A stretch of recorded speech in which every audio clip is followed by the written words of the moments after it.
প্রিয় BA second সেমিস্টারের ছাত্রছাত্রীরা, আজকে আমি যে বিষয় নিয়ে আলোচনা করব সেটি হচ্ছে তোমাদের যে পলিটিক্যাল সায়েন্স পেপারটি রয়েছে, মেজর এবং মাইনর পেপার, ডিএসসিসি 2 বা এমডিসি 2 বা মাইনর 2। এই পেপার থেকে একটি গুরুত্বপূর্ণ 5 নম্বরের প্রশ্ন, তার টু দি পয়েন্ট অ্যান্সার, ঠিক আছে, একদম 5-এ 5 পাওয়ার মতো অ্যান্সার নিয়ে আলোচনা করব।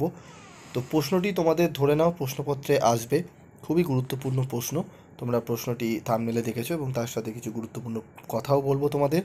তোমরা যদি এই সাবজেক্টে স্টাডি মেটেরিয়াল সংগ্রহ করতে চাও, তোমরা যোগাযোগ করতে পারো। অত্যন্ত কম রেমুনারেশনের বিনিময়ে তোমরা স্টাডি মেটেরিয়াল সংগ্রহ করতে পারবে। তো দেখো, তোমাদের কোশ্চেন প্যাটার্ন দেখে নাও। অনার্সের জন্য 2টি মডিউল থেকে 2টি 10 নম্বরের এবং 20 নম্বরের 2টি, এবং জেনারেলের জন্য 5 নম্বরের 3টি প্রশ্ন থাকবে এবং মডিউল থেকে প্রথম মডিউল থেকে 2টি 15, দ্বিতীয় মডিউল থেকে 2টি 15 করতে হবে, ঠিক আছে। এবার চলে আসবো আমরা প্রশ্নে। তো প্রশ্নটি দেখে নাও।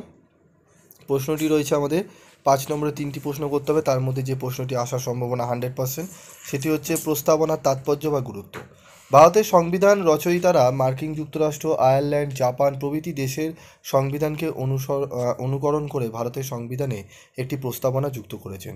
প্রস্তাবনা হলো সংবিধানের ভূমিকা। আইনগত দিক থেকে প্রস্তাবনার বিশেষ কোনো মূল্য নেই, কিন্তু তা সত্ত্বেও প্রস্তাবনার তাৎপর্য বা গুরুত্বকে অস্বীকার করা যাবে না।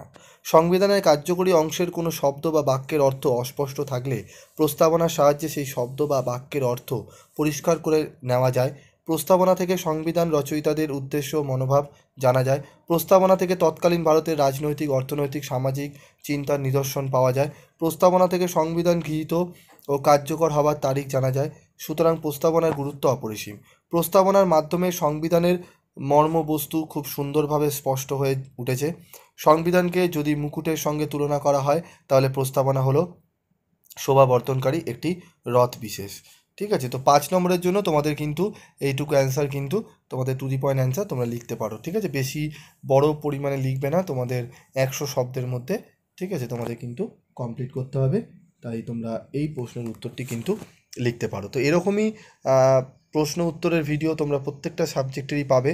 তার জন্য তোমাদের কি করতে হবে, পিবি স্টাডি ক্লাস চ্যানেলটি সাবস্ক্রাইব করে পাশে থাকা বেল আইকনে ক্লিক করে রেখে দিতে হবে, যাতে যখনই আমি তোমাদের জন্য ভিডিও বানাবো তার নোটিফিকেশান তোমরা সহজেই পেয়ে যাবে। আজকের মতো এটুকুই, দেখা হচ্ছে পরবর্তী ভিডিওতে। সকলে ভালো থেকো, সুস্থ থেকো, এবং অবশ্যই তোমাদের যা যা সাবজেক্টের রিকোয়ারমেন্ট রয়েছে এবং কোনো প্রশ্নের যদি উত্তর তোমাদের লাগে, অবশ্যই তোমরা কমেন্ট বক্সে লিখে জানাবে। আজকের মতো এটুকুই, দেখা হচ্ছে পরবর্তী ভিডিওতে।